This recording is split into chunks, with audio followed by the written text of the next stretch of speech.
Last video में हमारा question number जो ये था 23 ये हाफ ही रह गया था। ठीक है, हाफ जो है वो हम इस वीडियो में समझेंगे। मैं स्टार्टिंग से ही समझा देता हूँ।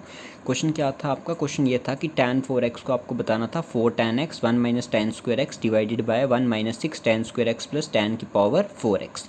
और LHS से हम स्टार्ट करते हैं लेफ्ट हैंड साइड में tan 4x। तो tan 4x को मैं ऐसे लिख सकता हूँ tan 2 इंटू 2x, क्योंकि एंगल के अंदर मल्टीप्लाई किया तो 2 इंटू 2 4x आएगा। इस 2x को मैंने a मान लिया। अब ऐसे पढ़ो इसको tan 2a। तो tan ट्वाइस a का जो फॉर्मूला है वो किसके बराबर होता है? 2 tan a, क्योंकि a आपने 2x मानना हुआ है। 2 tan a upon 1 minus tan square a। तो वही चीज़ लिखी है। अब देखो जो a है आपका, जिसको आपने 2x मानना हुआ, अगर आप इसको पूरा ध्यान से पूरे tan 2, अब x को a मान लो। ठीक है, यहाँ तक तो जो आपने था वो इसका फॉर्मूला लगाया यहाँ पे 2 tan a 1 minus tan square a। अब इस tan 2a में अलग फार्मूला लगेगा, सेम यही वाला। तो हम इसको कैसे लिखेंगे? ये 2 तो वैसे का वैसे ही रहेगा। इसको हम लिखेंगे 2 tan x upon 1 minus tan square x, ये लिखा है यहाँ पे, डिवाइडेड बाय 1 माइनस ये tan स्क्वायर 2x है, मीन्स tan 2x का होल स्क्वायर। तो कैसे होगा? 2 tan x 1 minus tan square x का होल स्क्वायर। तो 2 की मल्टीप्लाई 2 के साथ होगी तो आपका क्या आ जाएगा? 4 tan x divided by 1 minus tan square x upon इस 1 को वैसे ही लिखोगे आप। यहाँ पे जो है ये 2 tan x, ये होल स्क्वायर न्यूमिनेटर का भी डिनोमिनेटर का भी, जो डिनोमिनेटर के साथ आएगा 1 माइनस tan स्क्वायर x का होल स्क्वायर, उसकी मल्टीप्लाई 1 के साथ होगी तो 1 माइनस tan स्क्वायर x का होल स्क्वायर माइनस जो 2 tan x है वैसे ही रहेगा 2 tan x का whole square divided by 1 minus tan square x का होल स्क्वायर। ठीक है, तो नेक्स्ट स्टेप में देखो क्या होगा। अब जो ये एक स्क्वायर है वो इसके साथ क्या हो जाएगा? कैंसिल, क्योंकि ये सेकंड है और ये फोर्थ फ्रैक्शन है, टॉप पे जाएगा तो मैंने इधर ही कैंसिल आउट कर दिया। आपके पास सिर्फ क्या रह जाएगा? 4 tan x, और एक बचेगा ये जो सबसे टॉप पे जाएगा, तो वही लिखा हुआ है 4 tan x 1 minus tan square x divide में क्या आएगा? 1 माइनस tan स्क्वायर x का whole square minus 2 tan x का होल स्क्वायर। तो 1 माइनस tan स्क्वायर x का होल स्क्वायर मीन्स ये a आ गया, ये आपका b आ गया, तो a माइनस b का होल स्क्वायर तो किसके बराबर होता है? a स्क्वायर यानी 1। b आपका tan स्क्वायर x, तो tan स्क्वायर x का स्क्वायर करोगे तो tan 4x हो जाएगा, तो a square plus B square minus 2a आपका tan square x, A B यानी 1 है, तो वही हो गया a square plus B square minus 2ab minus 2 tan x का होल स्क्वायर, तो 2 का स्क्वायर 4, तो tan x का स्क्वायर tan स्क्वायर x, तो वही आ गया 4 tan स्क्वायर x। न्यूमिनेटर वैसा ही है, 1 वैसे का वैसा ही रहेगा। tan 4x को आप कुछ नहीं कर सकते, वैसे का वैसे ही रहा। ये 4 tan स्क्वायर x है, 2 tan स्क्वायर x है, दोनों माइनस का साइन है तो ऐड हो जाएगा minus 6 tan square x plus tan 4x, जो आपका क्या है? Right hand side. ये था आपका क्वेश्चन नंबर 23। नेक्स्ट देखो जो आपका क्वेश्चन नंबर 24 है, उसमें आपको क्या प्रूफ करना है। क्वेश्चन नंबर 24 में आपको ये बताना था कि cos 4x जो है 1 minus 8 sine square x cos square x के बराबर है। अब देखो इसमें भी LHS लिया, cos 4x को कैसे लिखा हो? cos 2x, तो 2x को मैंने a मान लिया। तो अगेन इसका फॉर्मूला पढ़ना है cos 2a। तो cos 2a का क्या फॉर्मूला होता है? 1, अगर थर्ड फार्मूला उसका याद हो 1 माइनस 2 साइन स्क्वायर a, क्योंकि cos 2a का थर्ड फार्मूला क्या बोलता है? 1 माइनस 2 साइन स्क्वायर a।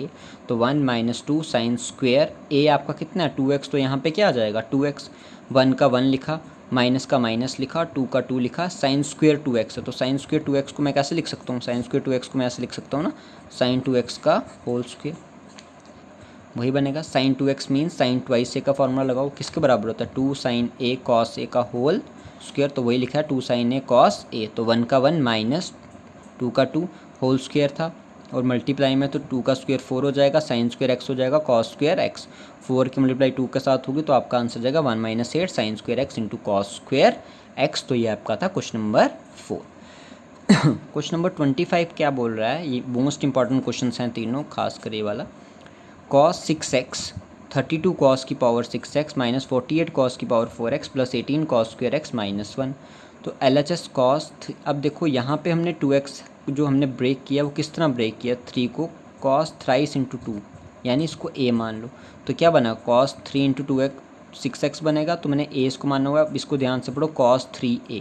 तो cos 3a का फार्मूले याद करने हैं आपको, मैंने पहले ही बताया बिना फार्मूलों के काम नहीं चलेगा। cos 3 किसके बराबर होते हैं? 4 है, उसको g मत समझ लेना। 4 cos cube a minus 3 cos a, यानी 4 cos cube a minus 3 cos a। तो 4 cos क्यूब a आपका कितना है? 2x, a 2x मानना हुआ है ना, तो 4 cos cube a minus 3 cos a आपका कितना है? 2x। ठीक है, अब देखो ध्यान से, 4 का 4 आ जाएगा, cos क्यूब a तो जो ये इसको जो ये क्यूब है ये होल क्यूब होगा आपका, तो अंदर रहेगा सिर्फ कॉस 2a। तो कॉस 2a किसके बराबर होता है? 2 कॉस स्क्वायर a माइनस 1 के। तो वही लिखा 2 कॉस स्क्वायर x माइनस 1 और उसका होल क्यूब माइनस 3 का 3। कॉस 2x किसके बराबर होता है? 2 कॉस स्क्वायर x माइनस 1 की, क्योंकि पूरा क्वेश्चन ही आपका कॉस में है तो आपको कॉस ट्वाइस a का ही फॉर्मूला लगाना, तो वही लगाया हुआ। 4 का 4 आएगा। a माइनस बी का होल क्यूब, तो अगर आपको याद हो a माइनस बी का होल क्यूब किसके बराबर होता है? a cube minus B cube minus 3ab। ये वैसे का वैसा ही रहेगा 2 कॉस स्क्वायर x माइनस 1, ठीक है, जैसा था ये। सॉरी, यहाँ तक आ जाएगा माइनस 3ab इंटू ए माइनस बी, जो आगे था माइनस 3 की मल्टीप्लाई इसके साथ भी हुई है, minus 6 cos square x minus 3 की मल्टीप्लाई माइनस 1 से होगी तो प्लस 3 हो जाएगा। 4 का 4 बाहर रहा, a क्यूब मीन्स 2 का क्यूब कितना हो जाएगा? 8 कॉस स्क्वायर का क्यूब, तो पावर के ऊपर पावर हो, पावर्स आर मल्टीप्लाइड, तो 3 इंटू 2 मल्टीप्लाई होगा तो 6 आ जाएगा, तो बन गया 8 कॉस 6x माइनस 1 का क्यूब, तो यानी माइनस 1 माइनस 3 की मल्टीप्लाई 2 से होगी तो कितना हो जाएगा आपका? 6 कॉस स्क्वायर एक्स। यहाँ पे मैंने डायरेक्ट किया है ये वाला स्टेप, तो थोड़ा ध्यान से देखना। माइनस 3 इंटू 2 6 होगा, यानी माइनस 6 कॉस स्क्वायर एक्स, उसकी मल्टीप्लाई इसके साथ होगी, तो जब माइनस 6 कॉस स्क्वायर एक्स की मल्टीप्लाई 2 के साथ होगी तो माइनस 12 कॉस स्क्वायर एक्स आएगा। सॉरी, कॉस स्क्वायर एक्स यहाँ पे भी है, कॉस स्क्वायर एक्स यहाँ पे भी है, तो माइनस 12 कॉस 4x आएगा। ठीक है, ये समझ आ गया। माइनस 6 कॉस स्क्वायर एक्स की मल्टीप्लाई इसके साथ भी होगी, तो ये माइनस है, ये माइनस प्लस हो जाएगा, प्लस 6 कॉस स्क्वायर एक्स। अब ये बचा माइनस 6 कॉस स्क्वायर एक्स और ये बचा प्लस 3। 4 की मल्टीप्लाई करनी है सबके साथ, 8 4 ज़ा 32, कॉस 6x वैसे ही रहेगा। 4 की मल्टीप्लाई इस 12 के साथ होगी तो माइनस 48 कॉस 4x। 6 की मल्टीप्लाई जब इसके साथ होगी तो 24 कॉस स्क्वायर एक्स आएगा, जिससे जब ये माइनस करेंगे तो 18 कॉस स्क्वायर एक्स बचेगा। और जो यहाँ पे था 4 की मल्टीप्लाई जब माइनस 1 से होगी तो माइनस 4 आएगा, माइनस 4 और प्लस 3 आपका क्या आएगा? माइनस 1, जो आपका क्या है? RHS। थोड़े से स्टेप जो हैं मैंने शॉर्ट किए हैं, बट होप सो अब आप 11th क्लास में हो, इतना तो आपको मैथ्स में समझ आ ही गया होगा कि किस तरह से जो हैं ये स्टेप्स आए हुए हैं। फिर भी अगर नहीं समझ आ रहा है आपको, एक बार खुद आप निकाल के देखिए या फिर कमेंट करना वीडियो पे, फिर मैं आपको बताऊंगा। तो इसी के साथ जो आपकी एक्सरसाइज 3.3 है वो ख़त्म हो गई है। नेक्स्ट एक्सरसाइज में हम मिलेंगे जिसमें आपकी इंट्रोडक्शन होगी एक्सरसाइज 3.4 की। Then till then take care and have a good day.